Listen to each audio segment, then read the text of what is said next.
Hi guys, good morning. Good afternoon pala. Tingnan nyo, maulan no? Check nyo. Tingnan mo, tutok mo dun. So, today, meron ako ikikwento sa inyo. Ano kasi, magkakaroon ako ng studio.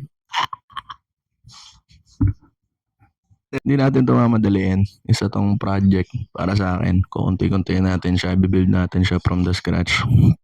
And itong space na to, dito sa baba, ito yung magiging studio natin. Tapos, kagandahan nun, dito din ako nakatira pre. Yan, sa taas yan boy. Sa taas yan boy.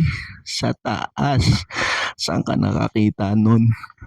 Na nagre-rent ako ng bahay. Meron dito sa baba. May photography studio ka. Tapos isang akyat mo lang. Ito na yun. Ito yung bahay mo. Diba? Diba? Ang saya. Pasok tayo. Ita-transform natin yan into a photography studio na pwede niyong puntahan. Maganda, malamig, sarap tumambay. Pwede kayo mag-perform dito ng mga kanta-kanta nyo kung sakali, di ba? Let's go, let's go, let's go! Silipin natin. Napapinturahan na nila Papa Birds, may-ari ng bahay. So yan, yung mga yan, bagong pintura yan, boy. Talagang sinakto na lalagan nila sa akin. Ang hilig sa black neto, tsaka puti. Yun na lang, gano'n na lang yung kulay. Okay tayo guys, let's go! Hello!